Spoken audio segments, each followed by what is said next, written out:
A crazy morning. So I was a little late, but thank you, Deborah. It is my anniversary. Thank you, Emily. Um, already done this morning. Already done this morning. Thank you for the anniversary love. Thank you, thank you, thank you. It is 26 years officially today.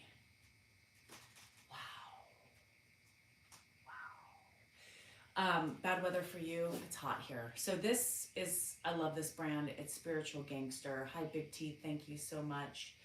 Um, oh, happy early birthday, Stacy. So I will tell you about my late night and morning. I will tell you. Um, I will give you every bit of words and wisdom as I can today. Number one thing that I need to make sure that people understand is let's help reiterate and spread the word. Dan and I only have certain accounts, right? For those of you on YouTube, Salinger Farm account is not ours. So if you are paying money for Salinger Farm on YouTube, if you are paying money for Salinger Farm on YouTube, I repeat, it's not us. Got it? It's not us. The account is growing and people are paying. And it's not ours. Hi, it's Rob. Rich, you got that straight. 26 years ago today, Dan robbed me of my dream girl. You're right. That's true, Rich. I love your sayings. You know, you crack me up. So it's really important to spread the news, spread the word on that, because it's very frustrating for us and for me that, that is, yes, if it's anything, Brittany, having to do with not two, we only have two accounts on YouTube. Dan and I only have two accounts on YouTube, mine and his. That's it. Anything else having to pertain to YouTube, Salinger Farm, not there, not ours. You're paying somebody else who's no longer affiliated. We're affiliated with him. Okay. On TikTok, we have three accounts. DSal NorCal, and Mrs. DSal NorCal and Mrs. DSal NorCal 3. So we are no longer and haven't been associated with the Salinger Farm in like over a month. So please unsubscribe to anything that is not us. And if you're paying for anything that I have not talked about, abort, okay? That's a growing frustration because it's growing and it's not us, and people are under the false assumption that it is. So again, the only thing we have that's a paid subscription is Patreon. That's it.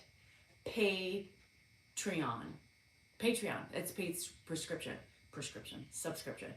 Why do people pay period? Because they want extra content. That's why. Very simple.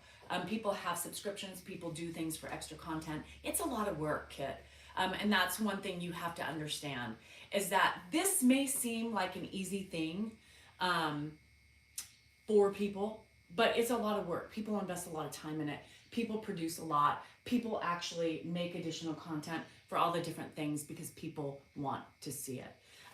So no, people pay because they want to see extra stuff. So anyhow, I thought the same thing, Kit. I thought the same thing. And that's the thing is that before I did this stuff, I was always like, well, why would people pay extra? Why would people I don't understand. They get free content, but now I understand it. Now I understand it. But I repeat, y'all, Salinger Farm on YouTube is not ours. And if you are paying, evacuate because it's not ours. There has been no longer permission to post into where you use our old stuff. I believe the website is finally down. Again, 3 accounts on TikTok, 2 accounts on YouTube, 3 accounts TikTok,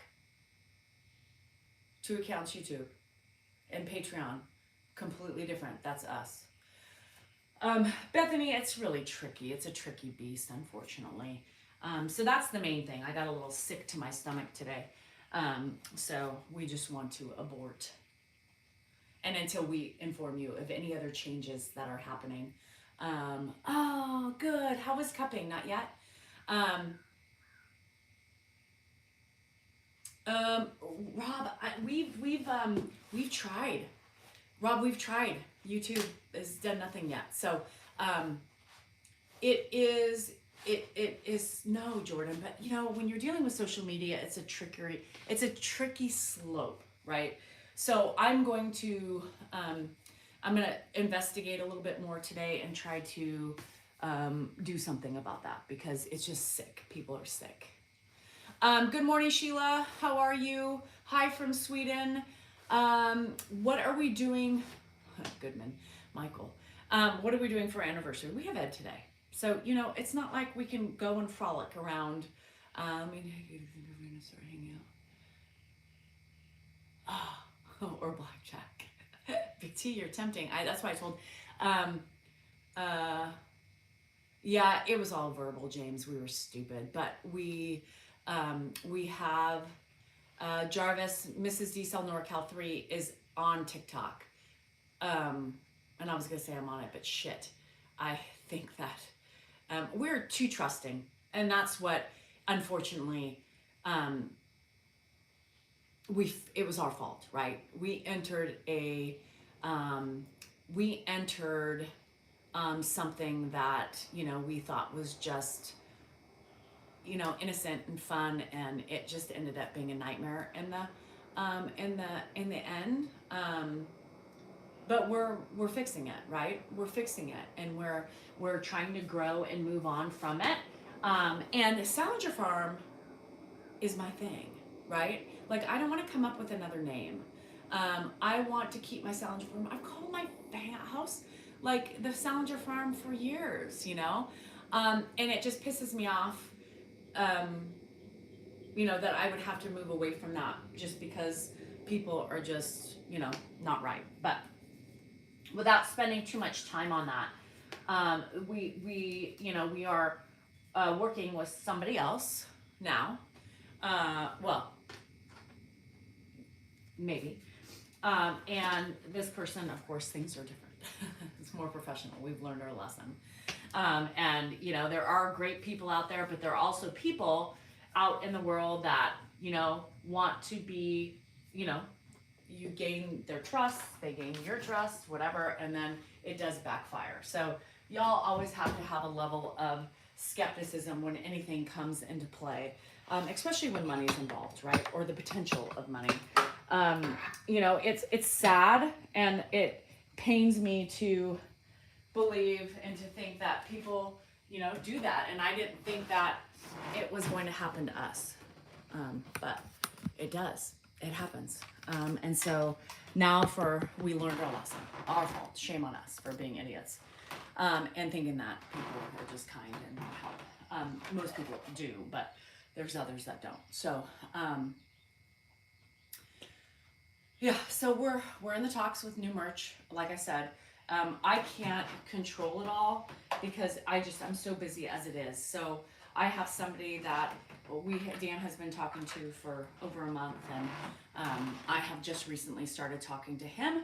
And so he will be able to do everything and help me in the process of starting merch, right? And stuff like that. But again, the creativity comes with me. So I, of course, need to come up with different things, right? Because I want to keep it separate from what was done before. What is Patreon? Patreon is a paid, another app. It's paid, and it's paid. And you get extra stuff. So things that we don't put on YouTube or TikTok for other reasons, right? Like we can't put it on TikTok because we're driving or YouTube, they're very specific if certain things are talked about. And but I love Tan. So Patreon is just additional stuff, longer videos, pictures, stuff that I really wanted to do anyway. Back when I had these great plans for my website that just got derailed. So now I control it, which is great for me, right? It's great for me because it's important for me to have the ultimate control. Anyhow, hi Chis, how are you? Do you have subscription tiers on Patreon? Yes. And I'm at the lowest tier right now. Hello from San Diego. Happy anniversary. Thank you. Anniversary's today. Yes, so Jay, I'm going to tell you, I want things to be different. Of course, you know, there's so many people who want the grandpa stuff too, but I have to recreate. I have to recreate, right? So I have to, Michael Goodman, you're 26 down? So yeah, so I have to recreate some things. I think it's going to be more about like my sayings, you know, a little bit of me and Dan, Grandpa, and that's it. And then we're just going to, I think, do drops, different drops, right? Oh, Jocelyn. Me neither, girl. I know, like, I didn't get it either, but I feel like if you connect, right, to certain people, 26 years. 26 down. I thought you meant wait.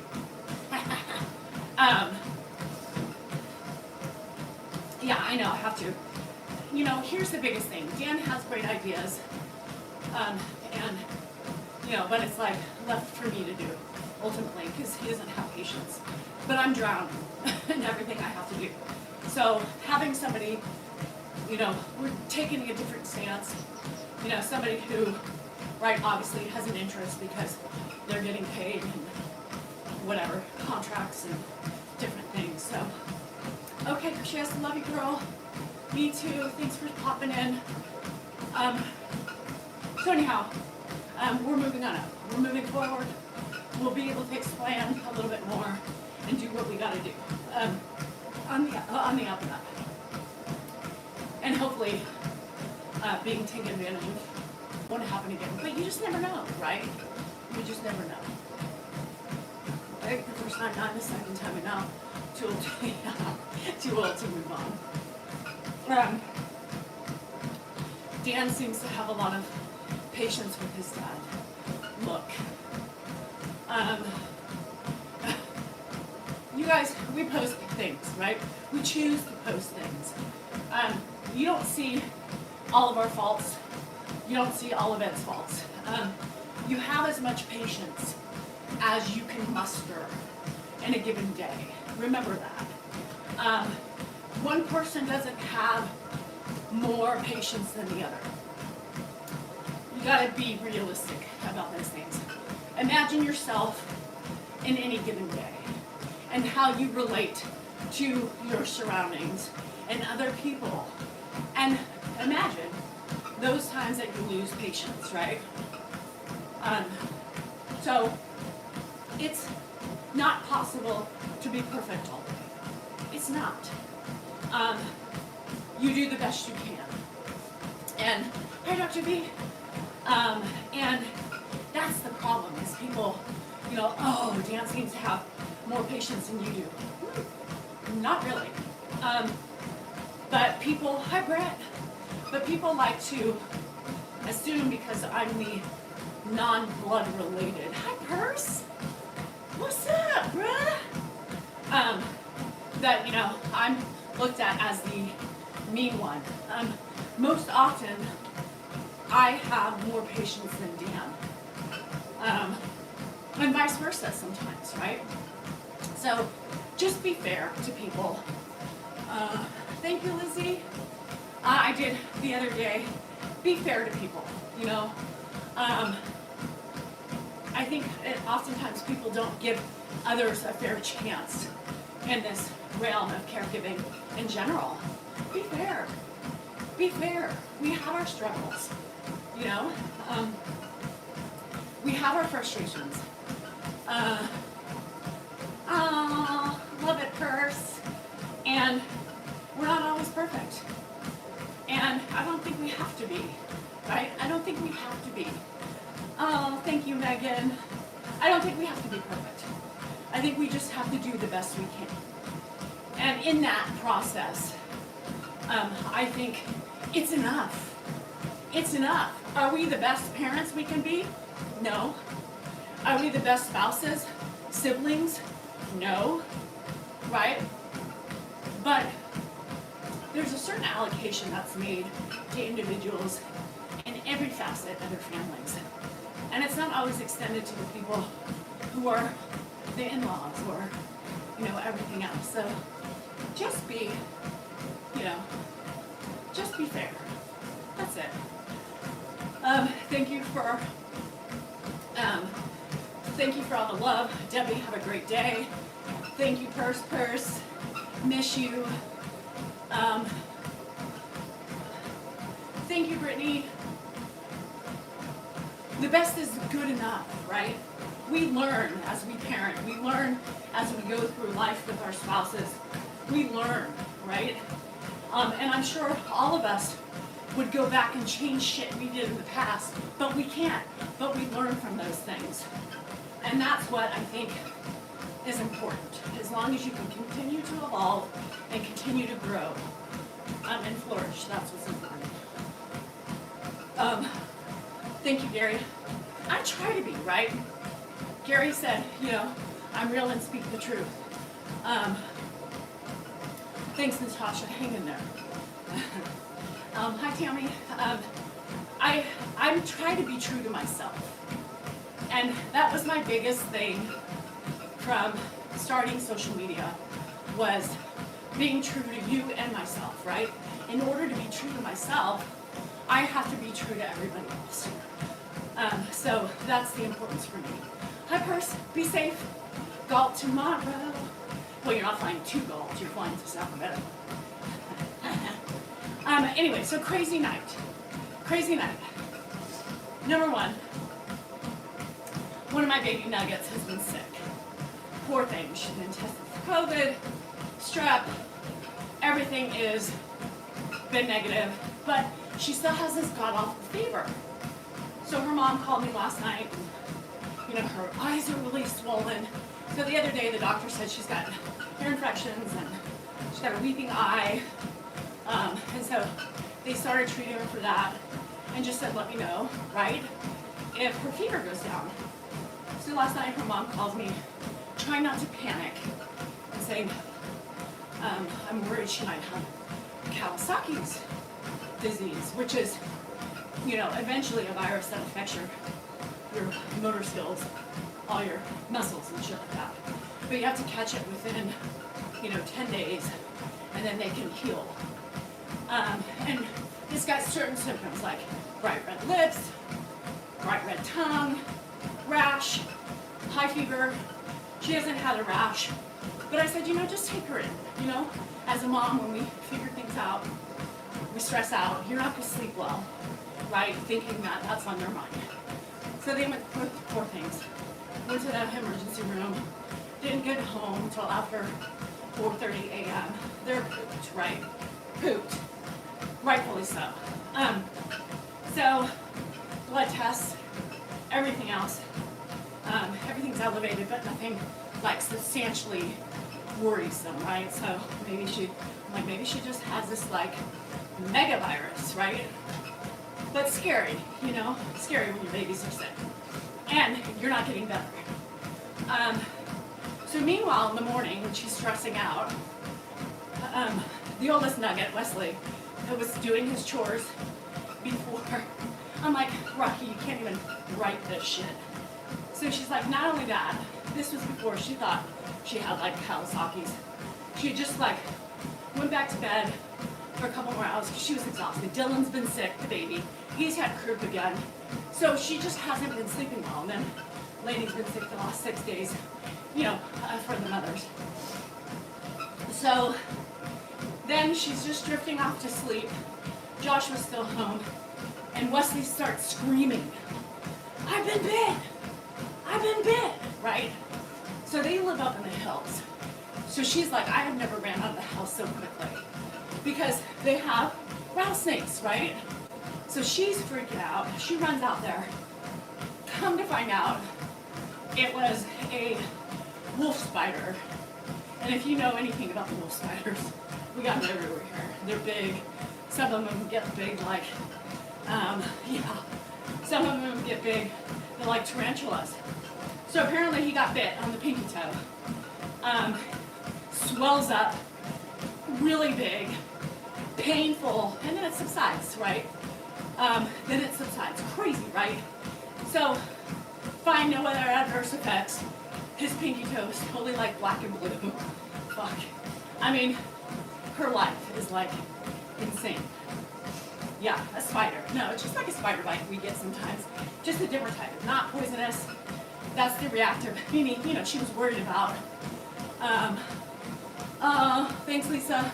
She was worried about like black widow, rattlesnake, you know. So wolf spiders, so you know, you ever get bit by one, they're brown, they're ugly, and they just give you a lot of pain at first. Yes, Josh's kids. And then, yeah, follow me to the freaking ER visit last night till 4:30 in the morning. I tell you, it's been like so difficult for her. And, you know, all the while, you know, she's been back to work for what, like a month from maternity leave. And it just seems like, you know, it's one thing after another. Dylan getting sick, you know, because starting daycare. Crazy. Oh, Buffalo, thank you. Hello in Zimbabwe, Stella, I appreciate it. Hi, Donna, thank you for the anniversary love. So yeah, Andrew also went to, I gotta brag about my kid, how amazing my kid is. Andrew, all my kids are amazing, but this guy has such a special heart. So he fell in love with my dad's side of the family at the wedding we went to back in June. Never met him before. He's met one of my cousins, but not the other one. And totally just fell in love with him. And that's what he said. He goes, Mom, I'm not a Salinger. I'm a total Behar, right? Like, he's like, this is crazy. And I was talking to Adam, and I was like, that's me, you know? So cute. So they have kept up a relationship ever since the wedding. Call each other, they text. I think Adam's been doing it with Jennifer too. Adam is like, I'm done, I'm doing the shift. Works, finally, I'm in a place in my life where things have like subsided, and I can put the energy into you and trying to, you know, change the path, right? Change the path. Oh my God, SC.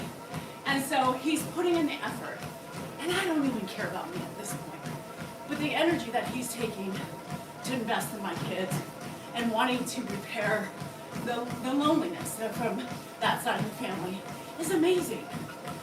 So Andrew last week says, Mom, and Adam's bi-coastal now. So he lived half the year they're gonna start living in Santa Barbara. So he said, Mom, I'm gonna go down. I'm gonna drive to, bye Christine, have fun. I'm gonna drive to Santa Barbara and see Adam. And Adam's brother Josh, who didn't go to the wedding, is there with his family. So Adam has been trying to get him to go out, right? And like, dude, you gotta meet Josh, you know, blah, blah, blah. So Andrew took the time off of work. He's like, Mom, can I use your car? You know, I wanna go see Adam, Josh, and, you know, just visit with the family. I mean, come on. What 18-year-old does that? So and this is a guy who doesn't call into work, right? This is a guy who's had the worst case of poison ivy and won't call out. And I believe some of it got so bad because it got so bad because of the roots and the heat and everything like that. Thanks, Rick. And he did it. He's down there enjoying it. One of my other cousins who lives in Santa Monica is taking them to on a boating trip on Friday. Andrew loves fishing. It's a fishing trip. So Andrew's in heaven. He's gonna love life. Poison ivy is getting better. I sent pictures to the doctor the other day in preparation, just in case he wanted to put him on antibiotic, you know, because it's so bad before he left, right? But he said no, keep doing what you're doing. Oh, Stella. And just to add the steroid cream. So we ended up getting it yesterday. I made Andrew pick it up on the way home. He didn't want to, but I was busy, hands deep in sprinkler repairs, and I didn't have the time. So, hi Tula. So anyhow, he picked it up. So last day of prednisone was today, and then it lasts in your system for another couple days. So anyhow, he's happy. He called me this morning. He was worried about things that he was worried about Lainey, because I called him to tell him. He's very empathetic and wants to know, and he's mad if I don't tell him about the kids when they're sick or anything like that. So I told him, and he called this morning to check on her. He says poison ivy looks good. It has totally died down. The blisters, the big ones, are like popping, and they look bloody and gross. But I just said keep putting the steroid cream on twice a day, you know, and do it. He'll be in the salt water this weekend, so I think that will help too, which is important, just to keep it clean, right? All right, hold on. I gotta pee. I've been clenching. You know what happens if I wait too long? Give me a second. Give me a second.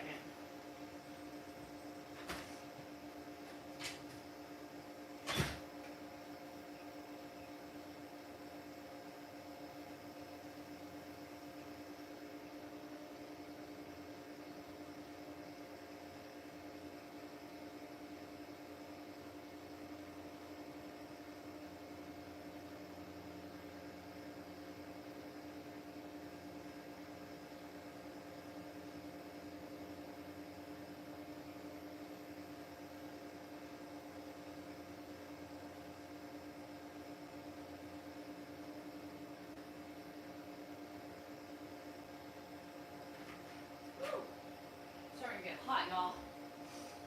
So, you know, I just love those moments of, you know, an extreme stress with the nuggets, and then I've got a kid who's pretty fucking amazing. So he got his poison ivy down at the Sacramento River last week. So it's there, it's lurking. We didn't know, so unfortunately you have to learn your lesson, right? Be quick. Hi Tara, how are you? I had to pee. I was holding that in for a long time. So my panties in the shower. Y'all, isn't that funny? So today is just a new normal day. It is my anniversary. I made it 26 years with one guy. My first guy, my only guy. Well, not only guy, but you know what I mean, as far as marriage is concerned. Normal day. We're gonna do a live tonight. So everybody come with questions. We're gonna do the newlywed game. And if you remember how the newlywed game is, you have to ask questions to each other about the other person to see if we can answer them, right? So have some great questions. You know, hopefully I can answer them too, but we'll see what happens. Oh, it's also your anniversary. Happy anniversary. 26 years for us. How many years for you? So just a normal day other than that. So newlywed game tonight. You're going to ask them, Cisco kids. So if you join our live tonight, make sure you're friends with Dan, DSal NorCal, and we will be live tonight. So you ask them there. And we will, you know, I think it'd be fun to do kind of a fun little game. Oh, yeah, that's cool. Hi, Gina. He's sleeping. What time? Dan would say 4. I would say 4:30, and it's been about 4:45 between getting Dan and dinner ready and all that stuff. You know, he always says early, but sometimes I'm just struggling with chores and not getting done in enough time. And I had 2 problematic sprinklers. So I have about 5 I should be replacing. 2 of them were necessary. And so I tackled the first 2. There's a 3rd one I really need to get to, but I don't know. I'll have to see how I feel in a little bit. But sprinkler repair typically is something that me and my neighbor do together, just in case I run into any issues. And I ran into issues yesterday. I did it. I did it. I wasn't happy about it, but I did it. I figured it out. I got it done. They work. So yay me. But I hate that shit, you know? I hate the fact that I'm doing a man's job. Yes, I said it. A man's job. I said it. Come at me for saying it. It is 9:18, so you're 2 hours ahead. Oh, thank you, Stacy. We will. We'll have fun. We just thought, you know, we have to be home anyway, so we might as well have fun, and we enjoy hanging out with you guys. Hello, DP. 5 miles done. Y'all, you've been increasing, and I've been decreasing. What is going on? Can't Dan do it? Do what, Lisa? Are you saying a sprinkler repair? Girl, can Dan do it? Thanks, Kathy. I don't even think he would know the first thing. He wouldn't even know what a sprinkler is. I don't even know if he knows that they're in the ground and they water our grass. He doesn't even notice when there's big brown spots, you know? He's like, oh, what are you doing? I'm like, I'm adjusting the sprinklers. Well, why? Well, because I have dry spots. Oh, why is that? Oh, Lord. Oh, well, all right. You want to have segs? Does it look like I want to have segs? I'm in the middle of fixing our sprinklers. It looks fine. Oh, I'm digging yesterday. What are you doing? Doing your job, bruh. Doing your job. I shouldn't be changing sprinklers, right? And then I had to go. I was going to send them to the Ace Hardware because I knew what I needed. So, and then I was like, how many times have I sent him to explain to him what I needed? And he gets there, by the time he gets there, it's 5 minutes away.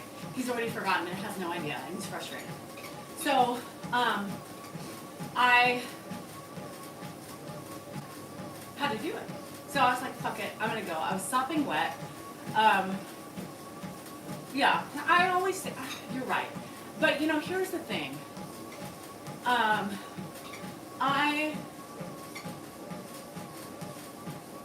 I do believe, right? I do believe that there are certain obligations that everybody should have within the house, right? I do believe that, you know, outside work, like if you look around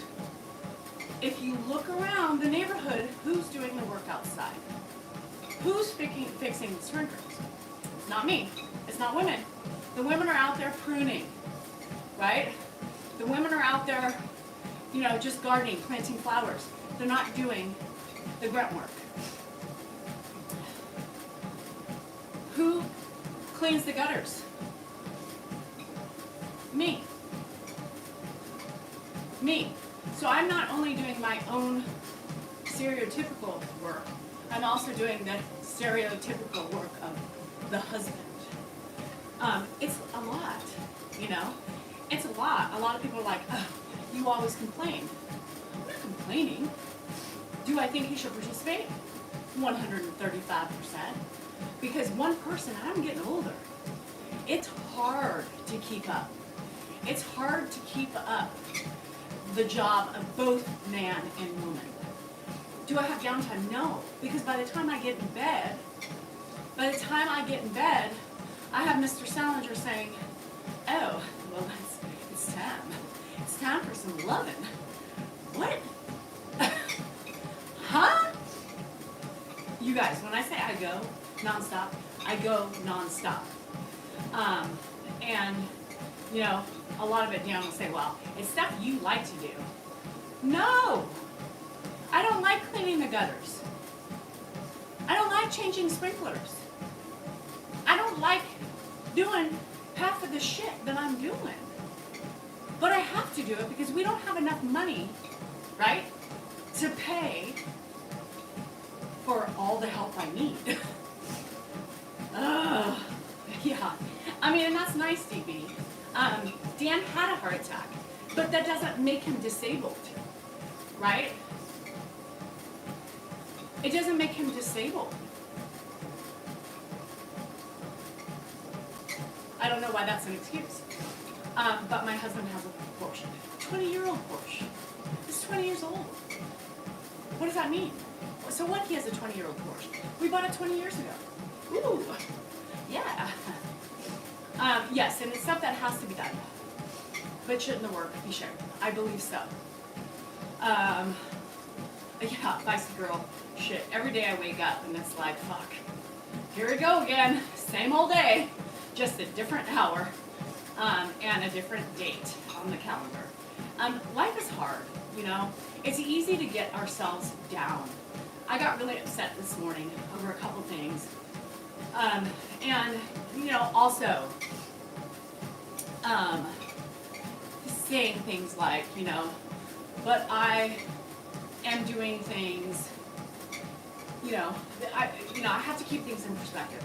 And vice girl, that's what I'm trying to say, is that it's our role, you know. It's a role in our lives that we've taken on and we've created in some cases. Yes, like, what does Dan do? He works on content. He talks on the phone. He does a little bit of work here and there.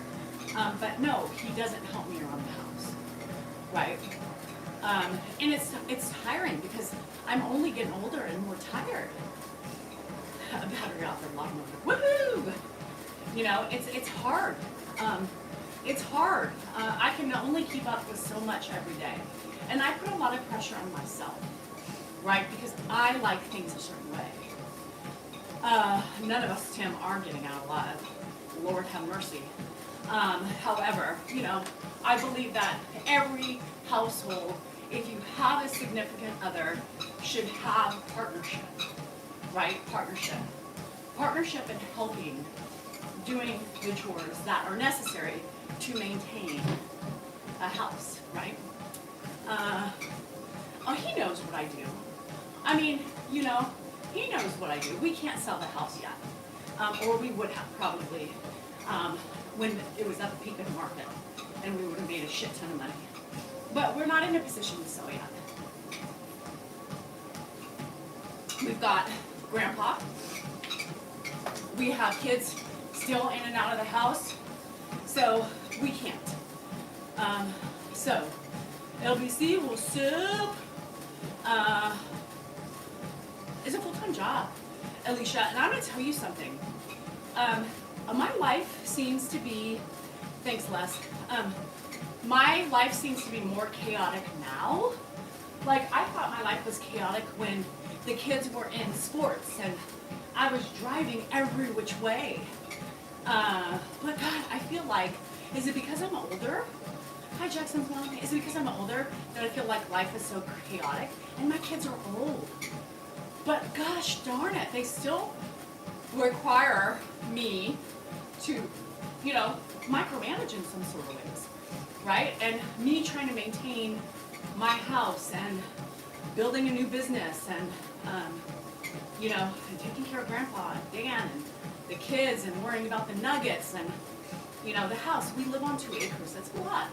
It's a lot of responsibility the more property we have. And, you know, houses get older and repairs need to be made and shit falls apart, you know. It's a lot. It's a lot. So it is, Caroline. I'm a big caregiver. I'm a caregiver by nature. Cheryl said, Cherry Drop said, it's only as chaotic as you allow it to be. I call bullshit on that. I call bullshit on that. I don't like that statement because my life is chaotic. I could be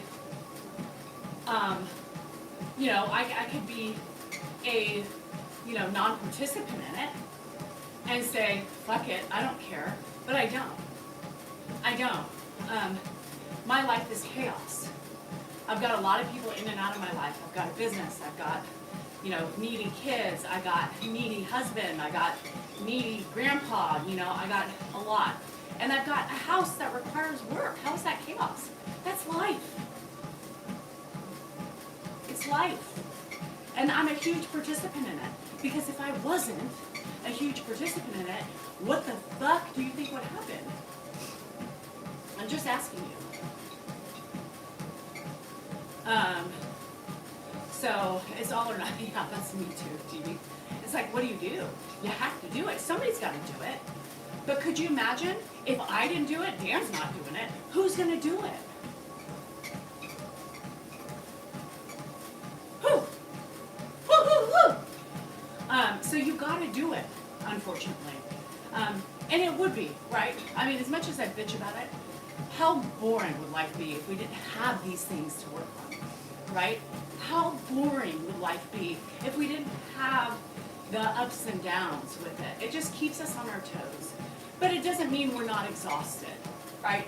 It doesn't mean we're not overwhelmed, right? It doesn't mean that we have these emotions and sometimes have a hard time dealing with it. We have a hard time dealing with it sometimes. We get overworked, right? We get tired, and that's okay.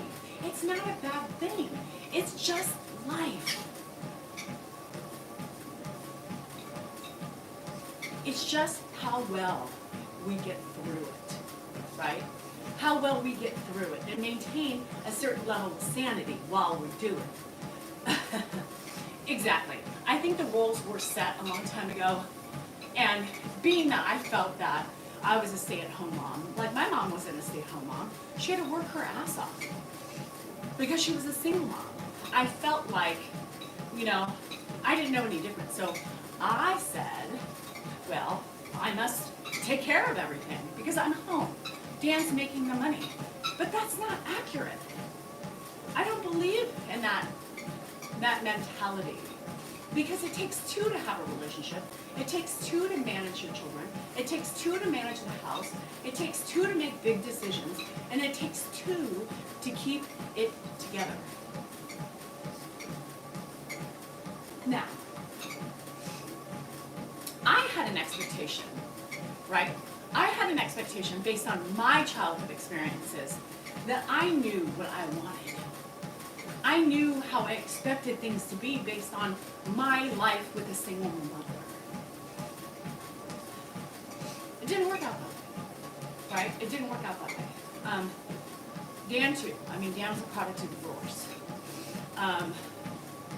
Yeah, and I try to keep an open mind about things, and I try to keep myself in perspective. I try to give myself the breaks. If I don't want to do it, it needs to be alive. Because I feel like I can't. Part of my job is to get up, move, and fix. Because when I have shit I gotta do, it looms over my head.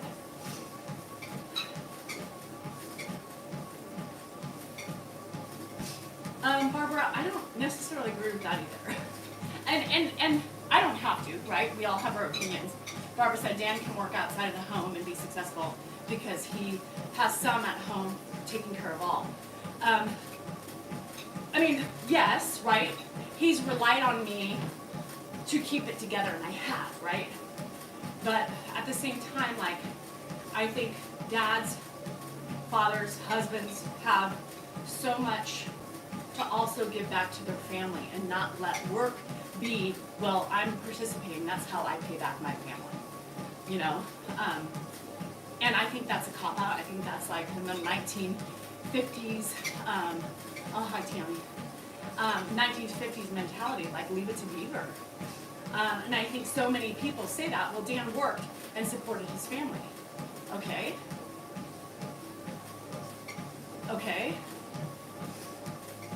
Well, but what about us? What about us, right? What about us? No, I know me. I know me. I wasn't slamming her. I just said, yeah, and you're lucky, Barbara. So you misunderstood what I was saying. I just said my opinion. And I think a lot of women, that's not what she was saying. I knew what she was saying. I'm 49. I can interpret most of the time correctly. But I just said that I believe she, like she said, she goes, her husband helped her, right? Took an active ownership within the household as well. Right? And a lot of men don't do that. A lot of men don't do that because they're in the old school mentality that says, you know, I make the money, therefore, you know, whatever. So anyhow, thanks, Tammy. Is that a drama story of housewives? Ooh, yikes, coming in strong. Again, open your eyes. Bino Ami. Open your eyes. I think that's just rude to say. Hi Joe, how are you? I think that's just inconsiderate for everybody involved. When asked for a birthday present, seriously. America, if you're here for Grandpa, then you could probably leave because Grandpa is not here during these morning shows. Nothing is easy, and I believe you're doing. Nothing is easy. Life in general is not easy. I'm just speaking because I know people can relate to the things that I'm going through. And Feisty Girl was having some issues, and so we started talking about our monotonous ways and what brings us down. And it's okay. You know, it's okay. I'm not bitching. I'm just talking. I'm bitching. I'm stating facts and reality. I'm stating Grandpa is the main character. Don't forget that. Technically, America, Dan and I are the main figures. You don't forget that. You don't forget that.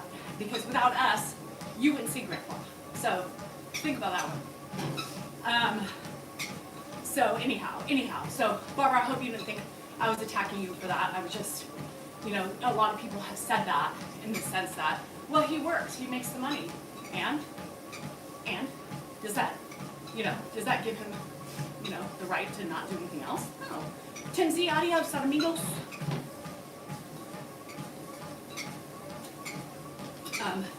We're the supporting cast?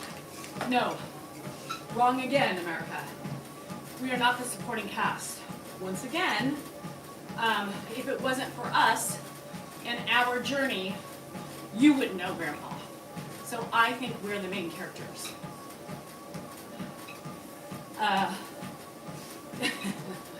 Okay, well, me came in and was bitching because he thought, or she thought, I was attacking you. So I was not at all. I was just saying, using it as an example to which most people think, right? Most people think, which is really a flawed thought process. Thank you, me, funny me. We are the main characters, and that's what a lot of people, you know, like to throw in my face, like it's some big, ooh, you got me there. Shit, Grandpa's the main reason. You know, it started off that way. It started off that way. The Grandpa was, hi Lisa, in the middle of hot fucking Nevada. It started off that way, that he was the #1 fan. But guess what? The love for all of us is growing exponentially. People may come for Grandpa, but they stay for us. They stay for us. So slowly watch your step, America, because I have powers that can refrain and remove you from my channels. Because you have to have ultimate respect for everybody involved. And if you can't appreciate and be respectful of all parties, you will be gone. It's simple. Respect is huge here. You may only be here for Grandpa. I can and will silence you if you don't become respectful. Why would I want to keep you on with your ridiculous keyboard words, when you keep trying to slam me and try to express your powers over what I'm doing. What's that about? What's that about? So as easy as you're here watching, I can take it away just as quickly. Again, respect is huge. Respect is huge. But I get disrespected for people who love Grandpa. Well, you better have the respect for what I do. You better have the respect for what I do. Because I'm doing it. And he's here. And we show him because of Dan and I. Not Grandpa.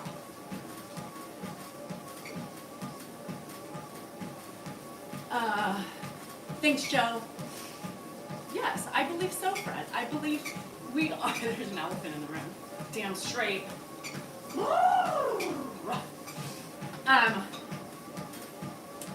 Thank you, DB. Love you, bruh. You know it. And like I said, here's the thing. You don't have to love me. You don't even have to like me. And you can sit quietly, right? But why do people feel the need to bash me and expect to be continued to stay as part of my crew? Why at some point do you think that that's okay and that I'm going to continue to allow that from happening? And America is always making little snide remarks to me, and I've let it go. But why? When I speak about boundaries, right, why do I allow people to have so much leeway with being mean to me? I don't know. But be respectful of everything that I do.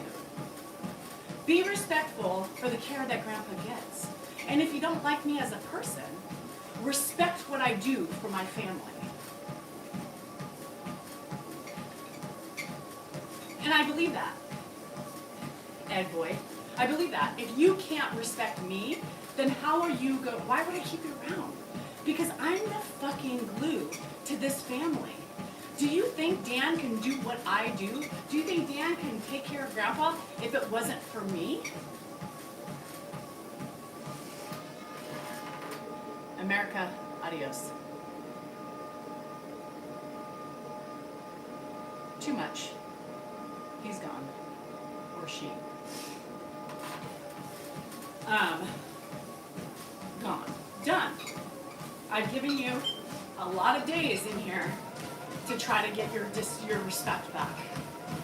Again, I am part of the package. I am part of this package, right? Whether you like me or not. But you sound like you want it to be about me. Mike says, oh my God, I'm a big supporter of what you guys do, but you sound like you want it to be about you. It is about me, Mike. This channel, my channel, is about me. What don't you understand about that? I'm here, I'm talking, I am the main character here, and in my family. It is about me. It is about my journey with my family. That's what people can't get through their thick skulls. My journey. This channel doesn't say Ed. Thank you, Rich. It is my story to tell. Me. My.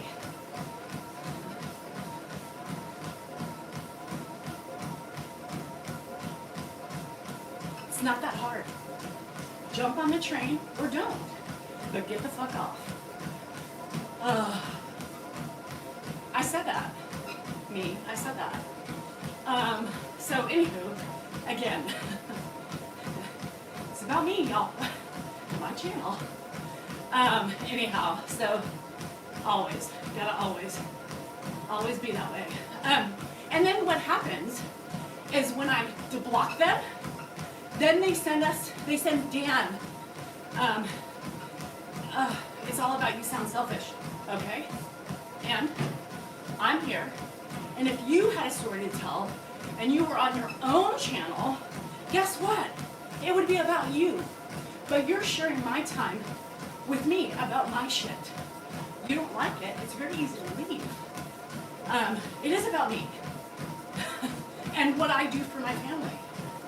Call it selfish, call it reality. I think you need to expand your mind a bit. Thank you, Rhonda. Yeah, right, I'm so selfish. I'm so selfish. Woo! Not selfish. Yet, I take care of everybody. That is the definition of selfishness. Who knew? Anywho. So, again, then they contact Dan. You know, and they're like, oh, your wife blocked me. I love your channel. I don't know what I did. Oh, you knew, because if I blocked you, there is a reason.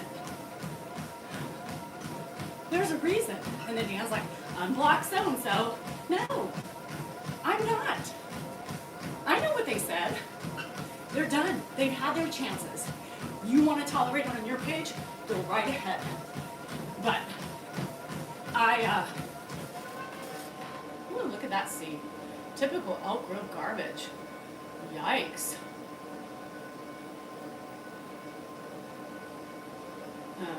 Sorry. Had to get rid of that one right away. So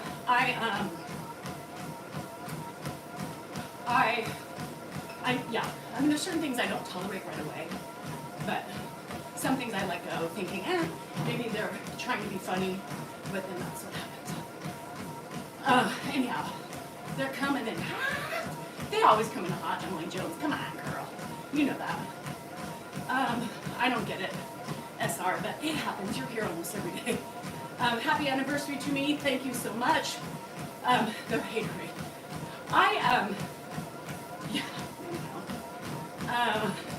Kindness is free.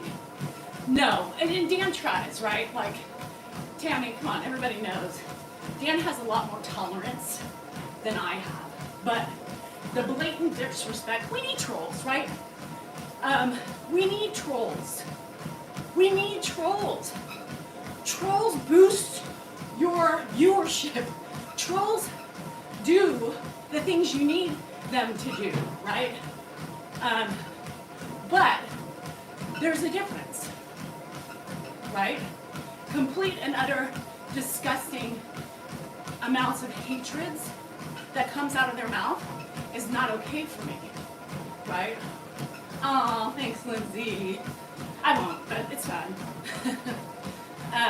And disrespect, bad-mouthing me, and Dan and Grandpa being, you know, the holy grail, right?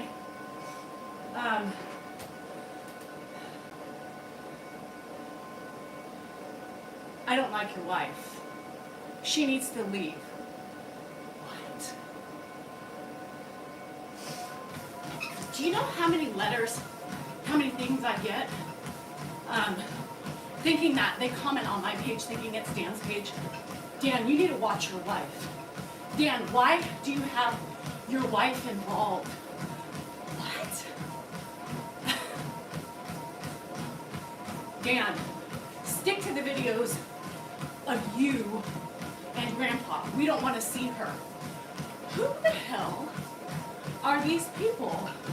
And why the hell, once again, does she think, or they think, they can just tell us what we need? And what do you think Dan's going to say? I'm his wife.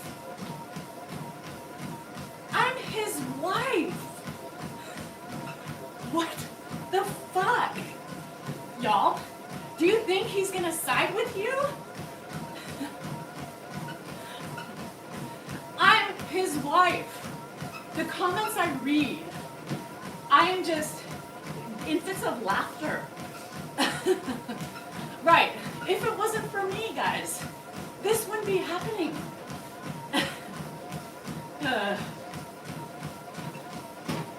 Lord, get rid of your wife. Do they expect, what kind of response do they want him to say? What kind of, what do they expect? I'm his wife, 26 years today. Do you think if things weren't right, we would be together? No. Y'all, Lord have mercy. No, you guys, some of you I know take the time to read the comments, because really, you would see the humor in it. Yeah, and poor Mark. What? Like, poor Mark. He says something that does not think that at all. And he gets, oh, Mark sounds so aggressive. Because he said, Dad, get in the car? Because he said, Dad, get in the car? That's aggressive? Y'all, please. Please. Shit. I'm the mother of his children. I mean, there are mothers that maybe, aren't so good. But, yes, he loves me. That's why we're still here together 26 years. You think Dan's going to be like, oh, I agree with you. She's just rotten. No. No. Shit. I get so much hate, and I get so much ridicule, and it's really sad. Do you share the same name as your husband? I'm Danielle. He's Daniel. Dan. So he has Daniel, and I am Danielle. Pearl, people say that a lot. People say, well, they're just jealous of you. Jealous of what? That takes so much time, It takes so much time to be so worried about somebody else and the things they have, don't have, or the strength you're jealous about. It's so sad. Yo, old Gustavo. And here's the thing. Creators in general, a lot of them put their lives on, right? And some of them may be fake, put up a good act. I mean, we don't know, right? How people are when the camera's off. We just assume, we know. But there's others that are really true people just trying to survive. And they're trying to help. They're trying to get support. They're trying to do everything in their power to make it through a day. A day. Evelyn, there are women. There was one woman last night. Did you see? And she said, Dan, you need a real woman. Grandpa put him down stage. Good job, me. Good job. There was, if you knew a real woman, I'll take care of your needs. Doesn't sound like Danielle can take care of you the way a woman should, right? And I mean, what the fuck do you do with that? I just giggled. And then she had the audacity to say, I'm assuming it was a she. Yeah, all caps, right, Lisa? And then said, oh, I'll take care of Grandpa too. Crossing the line. That was crossing the line. You can flirt and you can have fun with my husband. I don't care. I'm confident enough. I know my husband loves me. My husband's been in situations of temptation and has chosen me, right? Has chosen me and hasn't faltered from those moments. And we have a zero tolerance. I'm okay with that. They can flirt away. It's almost funny, right? That they're so bold in saying that, right? So it is what it is, We're on social media. It brings out the crazy. But I do believe Dan and I are soulmates. I really, truly believe that. As much as he drives me nuts and I want to kill him almost every day, I love the guy. Or I would have gotten rid of him a long time ago. I mean, he's put me through some hell. Golly. So, but, oh, shit, he scared me. Look, no hat. I try to take care of him, and he doesn't want to listen to me, ever. It's marriages, right, are ups and downs. Marriages are full of low moments, highs, okay moments, and that's just part of life. It's part of life in general with relationships, right? Even family relationships, sibling relationships, friendships. Life is full of bumps in the road. So, good, Olga Sabo, I like that. You gotta work hard in any relationship you have. It doesn't come easy. And if you don't put in the time, then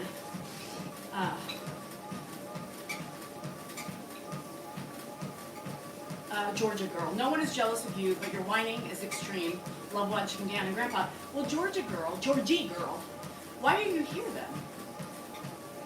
Why are you here, Georgie girl? And the people come in, right? I love Dan and Grandpa. You're just whatever. But yet you're here watching me. And you were here long enough to know that people are saying, people are jealous of me. Georgie girl, bruh. Come on. Do yourself a favor. Look at yourself in the mirror and ask yourself these questions.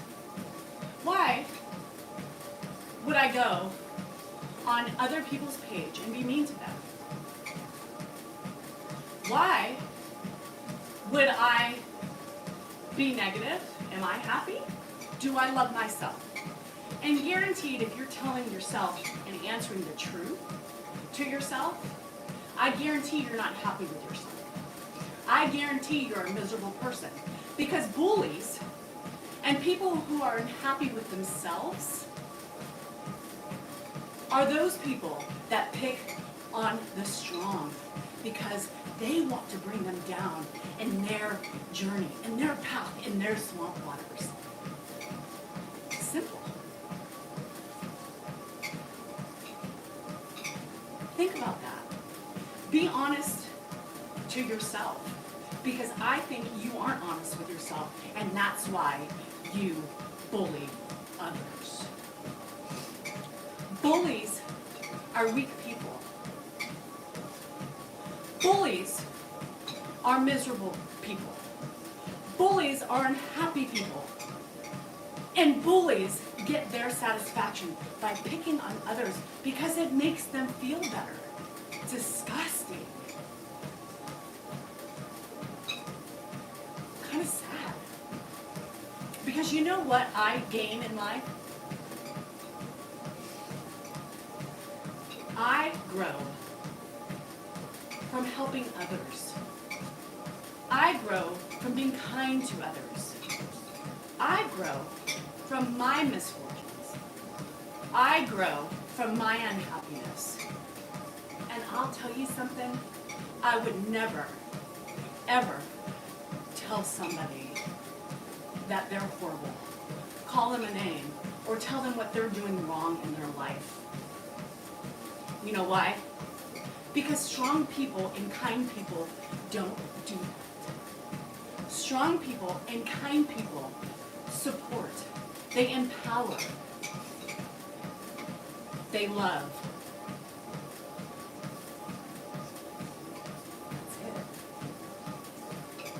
That's it.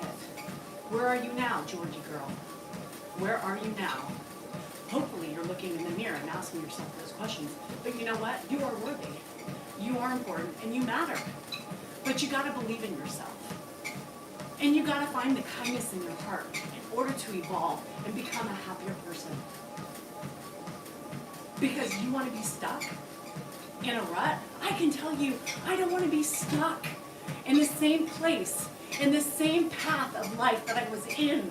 Because I wasn't happy. I I wasn't happy.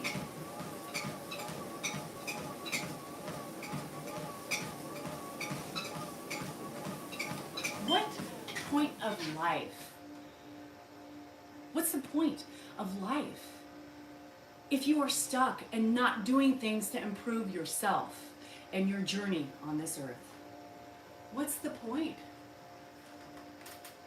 Matthew, I did 4.3 miles. You already missed my run. That's sad. I want to die happy. I want to die with my kids saying, Mom was a great woman, a great mother, and taught us so much. I want to die with my kids being proud of me. And let me tell you, I wasn't on that journey. I wasn't on that path because I was stuck in my own misery. I was stuck in my own solitude of unhappiness because I was waiting for others to make me happy. Let me tell you something. I'm going to tell you something right now. You are the only one responsible for your own actions and your own happiness. You are the only ones responsible for yourself and your ever-loving evolvement in life. I blocked him too, Leslie. I was tired of that person. Erase hate. Erase hate. Live it, love it, or don't. But get off my journey if you do not want to support me and everything I stand for. This is my journey. This is my time. This is my empowerment. This is my channel. And I want to help everybody I can to grow and to change and to evolve because you can do it. You can do it. I did it, and I'm still doing it. It doesn't come. You still have to work at it every day. And feisty girl, you're in a rut, but it doesn't mean you're stuck there. I get in ruts every day.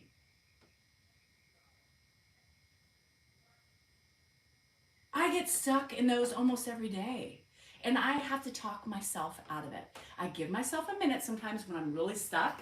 I give myself a minute. And then I say, you know what, bitch, get the fuck up. You're done. You're done. Time to face the music and get on with your life. Do what you want to do. Do what you need to do. Ease up. Ease up. Feisty girl. Me too, girl. But you got to find those times when you can. And just take your moment. If it means getting out. It's our anniversary today. Bye, Cisco Kid. You got to value yourself. By making the time. Sometimes we have to make the time. Even if it's just getting out and getting a coffee. Even if it's going to TJ Maxx or Home Goods. Find those little things. Or McCooney's. No. Stop. Oh, I'm going to I'm hit sorry. you. What? Do I like McCooney's? Well, I do. Right. Exactly. So if I needed a place to go, I could go to McCooney's. Yes. I've done that before. Okay, move. You're in my space. It's our anniversary. You gotta upload air. I know. Air. It's my fucking treadmill Air. that they don't You want guys to ready fix. for our live today? Our anniversary live? I was in here on a mission, and then you come in and you disrupt my Why do you speaking. keep moving the cameras off me? God. Right. Browen, right? Thanks That's a for the question. anniversary What would wishes. Danielle like? See, he quickly got out of that because he's like, well, that's what I like, realizing he was sounding like an ass. I wasn't talking about today. Yes, you were, because you've said it many times this Right, but morning. at that moment, I was not. Yes, Man, you were were. a bit testy this morning. Are you okay? You were. Do you? I mean, you're all right? Are you angry about being married for 26 years? Ed 'Cause you were Jr. angry. Ed Jr. Oh, you really want to keep triggering me? Ed Jr. He started in on me this morning. We'll continue this in our live tonight. He started already in on me, Ed Jr. How did I start in on you this morning? You already did, Ed Jr. What are you doing? Masculinity? My channel, Okay. my choice, Right. Your house, my house, your car, my car, your money, my money, your life, my life, me, my journey. just a character in the whole show. You're not even a character. I'm a You're recurring character. You're a speck of dirt on the I'm a floor. second-rate returning character making half the money and all right. Not making anything, not All right. supporting your family. Your wife has to pimp herself out to support the family. Well, you're not doing a great job of that. Pimp, pimp, pimp. How much longer you got? Look, Before I take you out to your we surprise. got another gorilla man on here. She's a narcissist. I knew it, and she confirmed it. I'm taking you for a surprise. Yeah, I'm a narcissist who takes care of her family. Reread. Do you know about narcissists, Dan? Do you know what a narcissist is, Dan? Apparently you don't, because it's a mythological character. And narcissist loves himself, and he killed himself because he loved himself so much he couldn't be with himself. And Danielle's definitely never with herself. I wish she would be. So, Dan, before you throw out the word narcissist, learn the definition, because you seem quite informed and non. And typically, when you do discuss narcissist, you don't just say the word narcissist. It's either like narcissistic personality disorder or narcissistic tendencies, sociopathic, narcissistic behaviors, those kinds of things. Yeah. And you know, we all have a little bit of that stuff in ourselves. There's me, kid. But to call somebody a narcissist in general, just throwing it out Well, loosely. you were joking in a narcissistic way, but that's our banter. It's not real. No, but I just hate the way people throw out the word narcissist. Well, I'm saying it. You know, she's saying you. It's proved ignorance. It's just the inability to see what the true definition is of a narcissist. Right. Everybody exhibits narcissistic tendencies at some point in some time. Every day. Exactly. Almost. Typically. Everybody. Everybody. Except me. Except Grandpa. He never does. Grandpa doesn't. I think Grandpa doesn't. I mean, he does in his own ways. I would disagree with that. I think he does in some way. But typically somebody who is an empath and cares for their family and takes care of everybody first before herself is not a narcissist. Just saying. You're looking sexy today. Oh, Lord. Sexy as hell. Look Natasha, at that. I agree. Look, if you can see my view right now, holy moly. Hey, Lair. 26 years and Lair's- I'm still going. Lair's here. You got, hey Lair, you got me, look at that. It's 26 years and I can barely Now, contain myself. there are narcissistic mothers out there. I know friends who've had them as their parents, and it's not that way. But you're right. You know, everybody has a moment in time where Dan always wants shimmy. He got it this morning, and it was a decent shimmy. Fuck. Now what's he gonna do for me? No, he just got back from his walk, and he's just infringing upon my time, Lair, my narcissistic time. He's infringing upon. So, you know, just typical Dan, always thinking about himself. Now, Dan, if you really want to throw out the word narcissist, let's think about that. I would classify Dan as more of a narcissist than I am. Yeah, the true narcissist you run from. You get the fuck out. I just recently ran away from a narcissist, a sociopathic narcissist, but we won't get into that. And truly, he is a sociopathic narcissist. I don't even think he sees his own shadow, you know, because he's that into himself and believes that everything is everybody else's fault. Not his own, you know. Okay, so here's the thing. Here's the thing. I'm going to tell you something.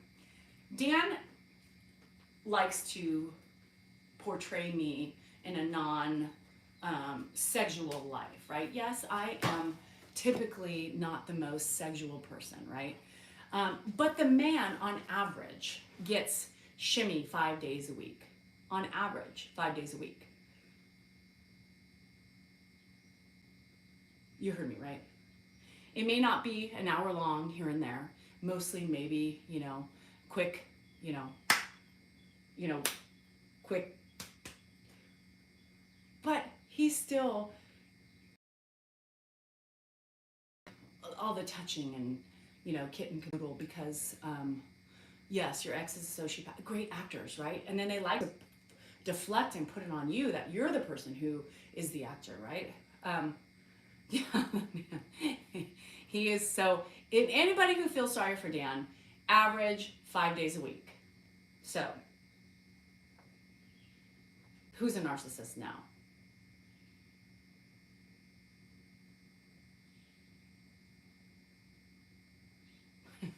You would think he was happy, but then he wants it like 14 times in a week, you know?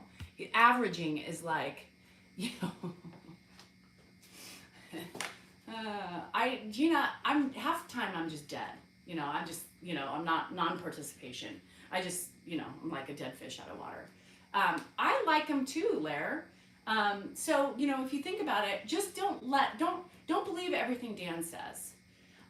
Don't believe he wants to, you know, and here's the thing. Dan wants to be, you know, the Rico, you know, Suave of the relationship. He wants to pleasure me at every moment of the day. I don't require all that pleasuring. Is that what it's called, the Pillow Princess? Jocelyn, is that what it's called? Is that what you said? Oh my God, I love that. Yes, I'm a Pillow Princess. Is that what it is? So yeah, don't listen to everything he says. It pisses me off because he gets it. He acts like he doesn't, but he wants the whole kit and caboodle, you know? I don't need all the kit and caboodle. I just want the kit. Forget the caboodle all the time. Mostly no caboodle, but once in a while, I give into the caboodle.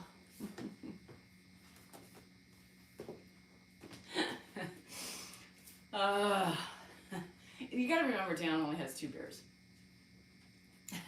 He makes me crazy. I don't require it. And he's like, why? I want to make you happy. Happy is 30 seconds or less. That's it. If you want to make me happy, 30 seconds or less. That's fine. See? Charlie's dad, I'm telling you. Girl, bruh. He acts like he is deprived. Now, he's upset, I'm going to tell you, because he wants it at least twice a day. Minimum of twice a day. So he gets it in the morning time for the most part, and then he gets it, and then he tries for it at night when I'm like half comatose. I'm tired.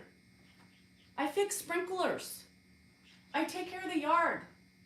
I trim. I hedge. Nobody's got time for that at the end of the night. I'm like, nobody touch me. I am tired of a day catering to people. The last thing I want to do is end my day catering.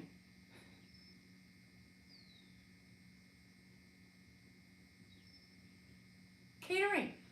Who caters to me? Who? Who? Right. He says it, sure. You know what he would say for that sheer fun? He'll be like, that's what you say all the time. And he like takes out the garbage. He's like, see? I helped. She didn't. Nothing changed. Ay, ay, ay. I have a landscaper that does just mows pretty much. I do everything else. Right. What about me? Natasha, I'm there. Like, give me something at night that makes me happy. I hate the fact that in relationships, right? There's some men and women that have a great, you know, they just work well together. You know, they don't just, you know, they kind of put away their selfishness and work towards the common goal, right? Of, you know, putting your needs maybe second sometimes and listening to the other partner. Right? And it really, as you see, let's go to Makuni's, because that's what he likes. Let's shimmy. Well, I could be in the middle of vacuuming, and he's like, oh, you're hot, let's go shimmy. Let's, what? I'm in the middle of doing shit. Like, don't come at me then, because are you that bored? I can give you work to do. You know, I feel sometimes he doesn't listen, you know, and that he doesn't like put his emotions aside and help me meet mine. He is acts of touch and love. That's it. That's all he requires. We can fight all day, but as long as he's getting the bang bang, he is good. The schnooke, you know? But what about me at the end of the day? Who's taking care of me? Can anybody answer that? Me. Me.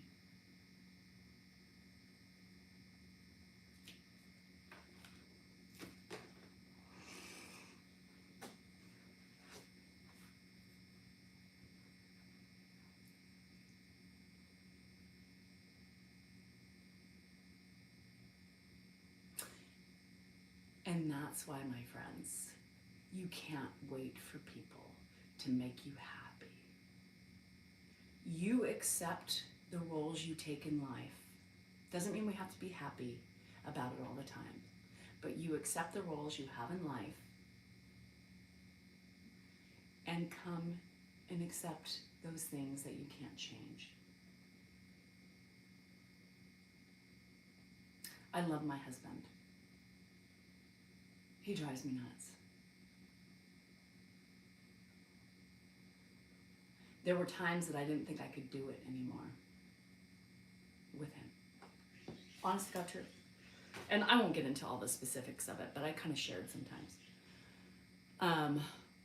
But in the end, I couldn't do it because my heart was still so connected.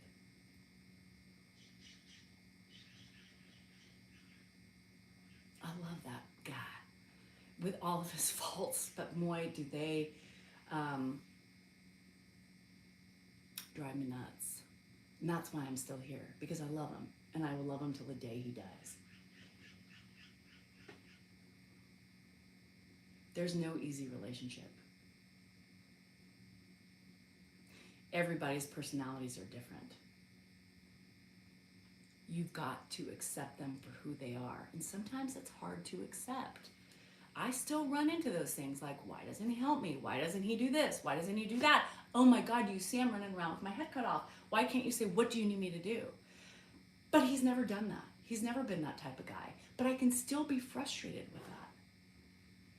I can still be unhappy some days. And some days I can be struggling and sinking because I'm drowning in it.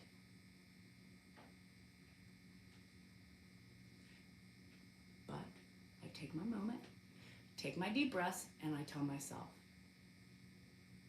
I signed up for this. I'm a strong ass bitch. I will get through it like I get through everything else. I try to tell him, I try to explain to him, I have for 26 years. But you have to take care of yourselves. And you cannot rely on other people to have and support and to love and to make you happy. You are responsible for your happiness. Nobody else. I can't make him happy, all the time. Shimmy is not going to make him the happiest man on earth. He may think it does, but it doesn't. You have to make yourself happy. And everybody has faults. Everybody has faults.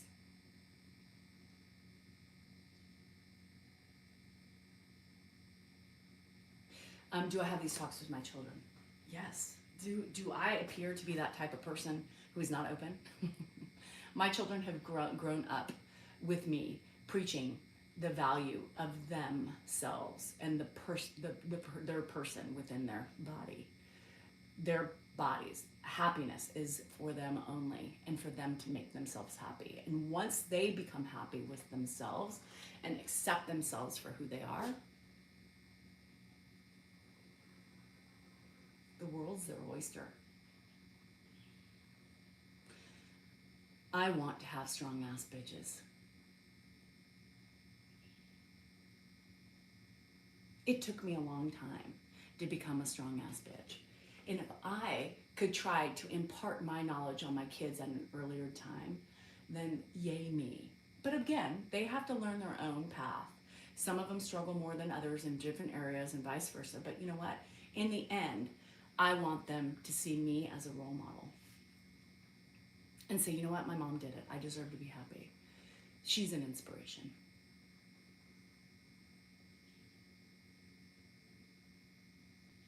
I've always always talk to my kids. It's one thing I have ingrained ever since they were growing in my womb. Ever since they were in my womb, did I talk to them.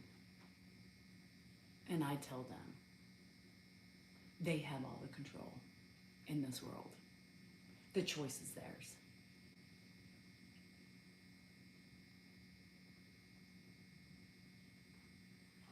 It's important. It's important. You know, women have it harder in this society, in this world. And so I really harped on them about a lot of different things. You know, no means no. Make your choices wisely. Your body's your temple. Don't allow people to manipulate and abuse you or use you. Sometimes we don't know and sometimes we fall. But the best thing to do is jump up and get back on your feet and take that as a learning experience. Because that's how you continue to evolve and that's how you become a badass bitch. Take no shit. I did a lot by myself, you know? I did a lot by myself. I taught myself. You know, some of it, I think it had a reflection on my mom, right? But did she ever tell me those words? No. But I make sure to tell my kids. And then came Andrew. You know, he was really immature for a long time. And then I had to start saying, you know, these are the things you do for a woman. You be kind. You be respectful. You help. And you love them like they walk on water. You must appreciate your woman. And if that's the only thing you can do in life is to love her and make her believe that she's the most important thing in this world.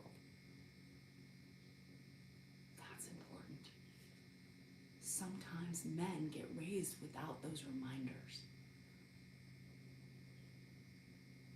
I want him to be different. I want him to be like my brothers.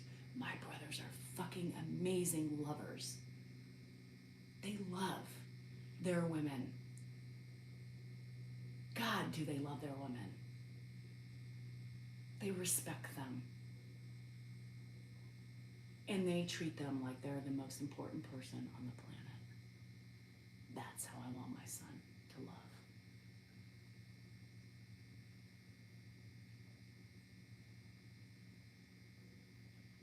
It's important. It's important for me, you know. Is he gonna fail? Probably.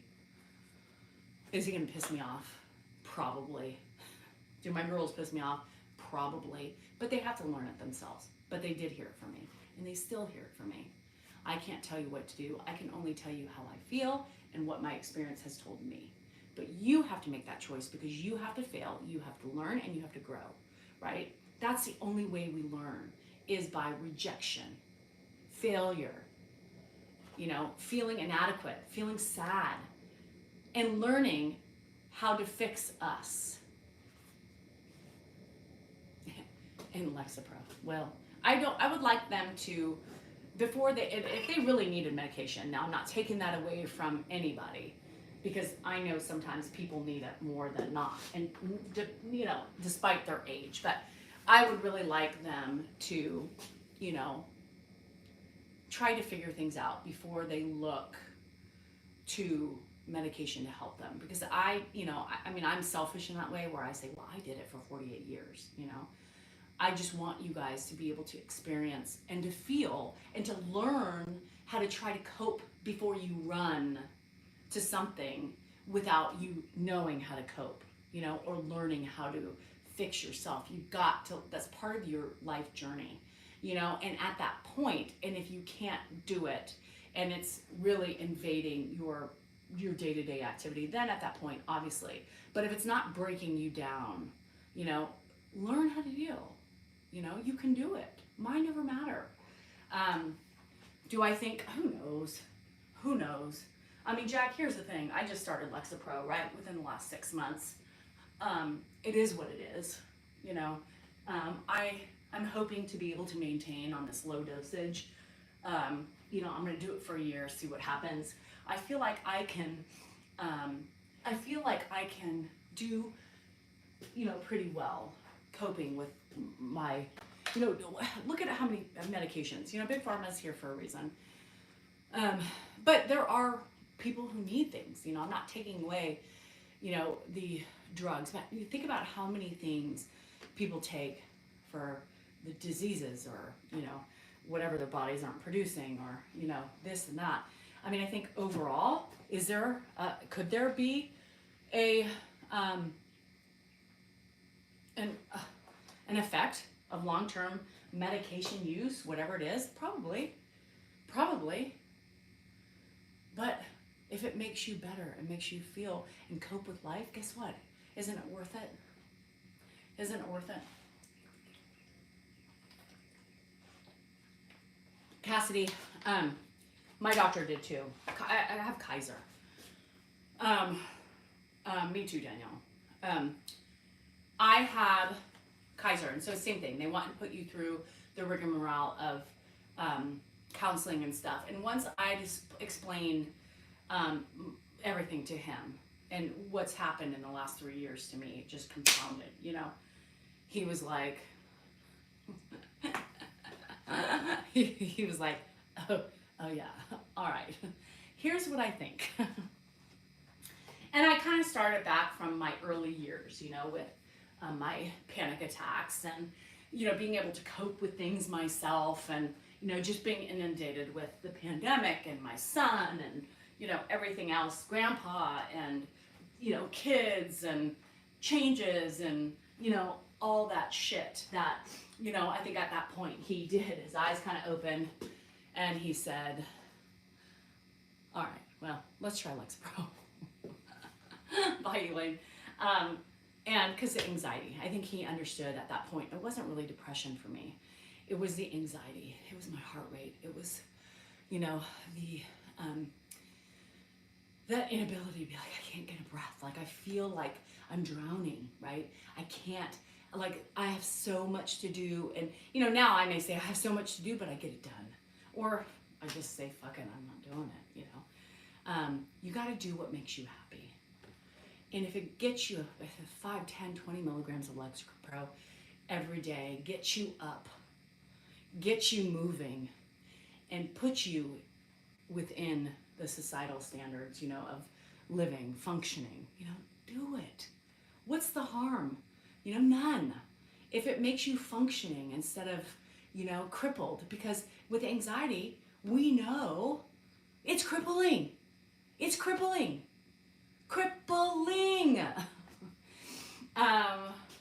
So it's awful, and let me tell you, I wish I was on it sooner, and do I really, I thought, shit, I should have been on this a long time ago, but I don't regret not being on it so long ago, because it allowed me to grow with this disorder I had, right? It allowed me to try to learn how to deal with it. It allowed me to know and accept it for who I was. Now, was I in the perfect mind frame? No. But I believe that I needed to understand it, and I did for so many years. I was able to combat it. I was able to tolerate it. I was able to still parent. I was still able to be a wife. I was still able to deal with the loss of my parents at the same time, practically. Was I probably the most perfect human? No. But I did it. I learned how to cope. Oh, hey, Mikey. And so, now later in life,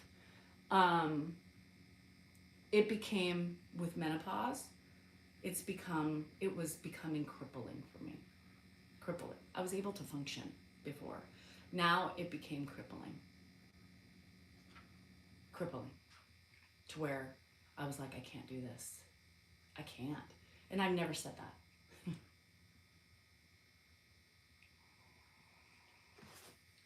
So I knew it was time. And Sheila, yeah, there was a stint I had when I realized when my anxiety came out in full force I was 19. I was going to school full time. I was working full time. And that's a lot. I was taking 17 to 18 units a semester. And I was working 37.5 hours a week because I needed medical. And I was doing it. And I remember having panic attacks. And, I didn't know what it was and thought I was dying, and went and had tests. I wasn't dying. It was just, anxiety. So I went and saw a psychologist for a long time, and he prescribed meds. At the time it was Boost Bar. I talked about this. Didn't work. I didn't like it. It made me dizzy. I just didn't, so I stopped. And then I just learned to cope. He was the one that said, you have to learn how to cope. If you don't want medication, the only way to learn how to deal with it is acceptance, knowing you aren't dying, right? And just trying to work through. And he gave me things and techniques to do while they were coming on. And guess what? Soon enough, I was able to manage it. Soon enough, I was able to manage it. And I was able to conquer it. And I was able to say, fuck you, anxiety, not today. And then it kept creeping its way up here and there. And then, I had a lot of PTSD. And I had, things that you really can't control a lot with that ugly beast. But I was able to tolerate it. I was able to progress. I was able to still not rely on medication for it, because it was such a bad taboo, right? You can't be on medication for mental illness. The fuck is that? Am I mentally ill? No, I'm not. I just have anxiety. Until it became too much.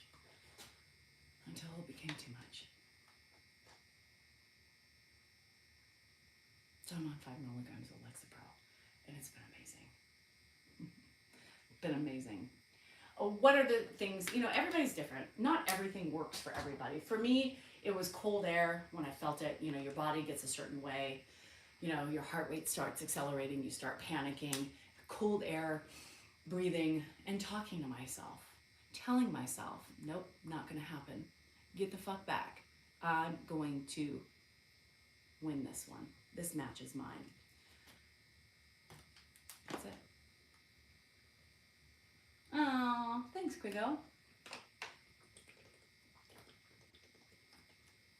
Yeah, everybody's different. Some people can put on music.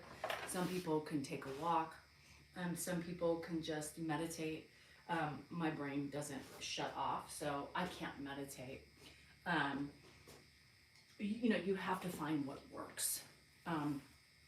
And when you're in that mindset of not being able to take medication for whichever reason, embarrassment or feeling weak, right? You have to learn to deal with it, right? Oh, thanks, Jason. I appreciate that. So yeah, you have to find your way in life. And, at the end of mine, I'm choosing me, and I'm choosing a little help. A little help. Menopause fucked me up. I think it's been able to, it's menopause to me. I've used, the raging fire within your body, and it's unstoppable, right? A menopause to me is almost like being possessed. It's like being possessed. Something takes over your body, and right? You know what's happening, but you can't control it because your emotions are so real, and they're so, all consuming. And in your head, like you're over the line or you're being crazy but you can't. You gotta let it out. You gotta let the fucking beast out. And it reminds me of, the movies where, they open up their mouth and this demon thing comes out, right? That's what it feels like. Right. It's weakness. It was really taught to me, Elena, it's so weird because, it was never taught to me that it was a weakness, but somehow I knew it was considered a weakness. The mental illness. It's horrible. Embrace it. And I talked to my kids about anxiety, and I told them about it, and I said, look, this is what happened. And my daughter, one of them, they both have anxiety, but it's different. Like the older one has it, didn't realize it was anxiety until, she was older, kind of like me. It just hit her in college. And she was like, what, am I dying? And then they realized, bitch, you got anxiety. And then she was like, Mom, I was like, well, I was telling you about my shit because it's your dad has mental illness. I got mental illness. It runs in our family. Everybody's got fucked up some way. Everybody is, right? Oh, Gina, that's okay. It's always recorded on YouTube. So it's always all this stuff. If you have YouTube, follow me because it's always recorded. If you don't, and so, she was like, I just didn't put the connection in. I was like, dumbass. My other daughter, my middle one, and sometimes people don't realize it, Morgan, like, it's weird, you don't realize it until you realize it and you're like, fuck, is that what it is? Yes. And I started periomenopause at 36, but in the last 3 years with all the changes in my body, and I'm on birth control to try to stabilize my moods and my hormones and stuff because it was so bad. I was feeling like I couldn't control myself, during certain times. So I started birth control then. And it's helped, and I couldn't imagine if I wasn't on it now with the way I feel. There's the demons there. It just subdues the demon a little bit, but she's in there, and it's hard to get your mind around it. It's hard to get your mind around it. So that's when I started failing again. That's when I started failing, was 3 years ago, with the additional stresses of life, the pandemic, my son getting sick, Ed, all these things came at me along with this demon that's infiltrated my body. And it made me weak. It made me weak internally. I could not fight the demons alone anymore. I could not do it. I was like I was at 19, panic attacks, tight chests, elephant just sitting on there and crying all the time because I was so over the edge. Yes, and Jojo, that's what it was. Like, I couldn't breathe, I couldn't cope anymore on the day-to-day stuff. I was falling apart at the seams.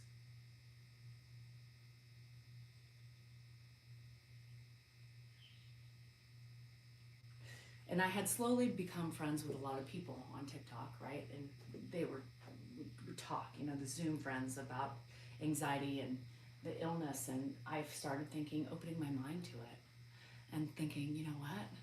I'm doing it. I'm doing it. And I did it. I was scared because I'm a hypochondriac too. So I was scared to take the pill. But once I started taking the pill, I was fine.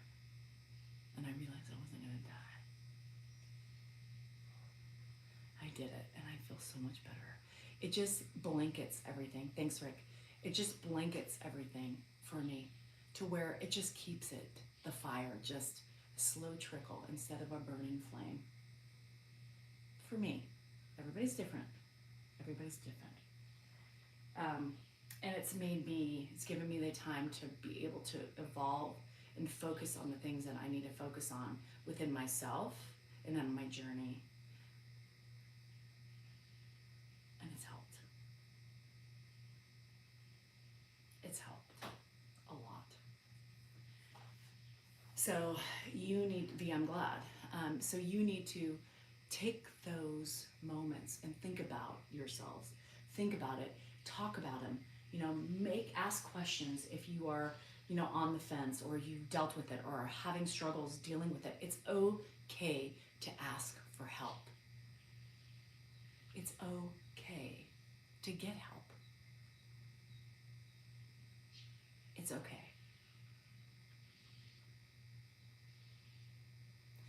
Everybody here, like I end every day, everybody here matters.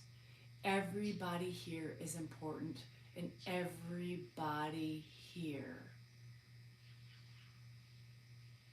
is so worthy of being here. Don't take that away from yourself. Don't take that away from your relationships with others. If you need help, ask.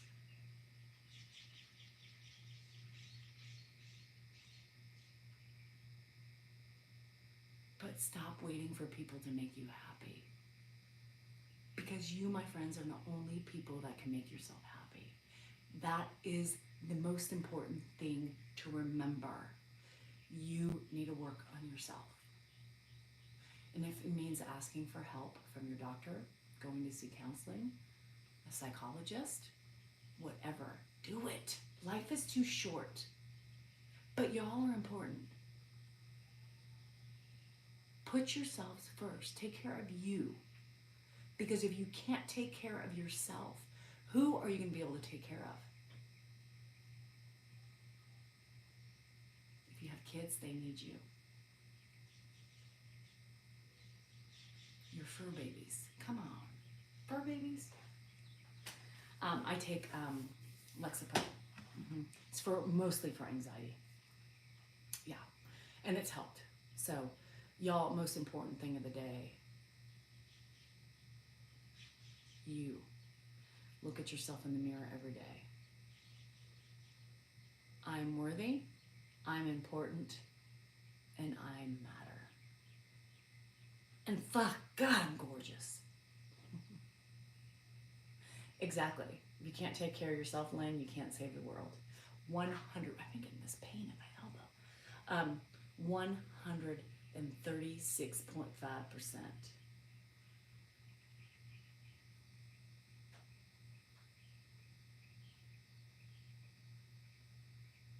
Got it? Believe it. Feel it. Do it. Feisty girl, pull up your big girl panties. You've had your minute. You've had your kick in the ass today. You gotta keep moving. Make yourself do something nice for yourself today. Choose one thing. I challenge you, everybody who's having an issue with themselves or being in that rut that we all are typically under sometimes. I get there every day. I'm in ruts all the time. It happens. It's normal. Take the time to do something special for yourself today. Coffee, a glass of wine, a piece of cake. You deserve it. And don't let yourself forget about you.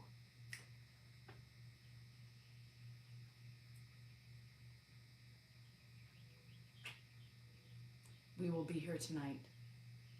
Remember, Newlywed Game. Newlywed Game. Have your questions ready. We'll have to figure out so there's not like 50,000 questions flying on us. But we'll have to like figure out a good way to kind of do that. D-Sal NorCal. Remember, once again, take a nap. Get it. Once again, if you are following any other accounts other than the ones that I mentioned, D-Sal NorCal, Mrs. D-Sal NorCal, 2 accounts on YouTube, and 3 accounts, and thank you so much, 3 accounts on TikTok. That's it. That's it. Dan has 1 account, and his account is 1.4 million followers. He has no more. So anything above and beyond that is not his. I have 2. Oh, Sandra, I love Nashville Loves Me, because girl, that's where I was born and conceived. Mrs. D-Sal NorCal and Mrs. D-Sal NorCal 3. That is it. Anything else, anybody else using or posting videos that is under Salinger Farm or anything like that is not ours. Not ours. And if you're paying for that, that's not ours. My YouTube, Ange, is in my link in my bio. All you have to do is click that play button and it'll take you right there, easier than finding me. Oh, question and answer on TikTok. Okay, well maybe you teach me how to do that. Because you know, I don't know. Yeah, a little bit, Jesse, different than like, you know, but I notice it in my obliques. Anyhow, love you guys. I'm gonna finish up really quick and then get to getting. See you guys tonight. Love you. Have a great day. As always, be kind and erase hate. Y'all, erase the hate. Deuces.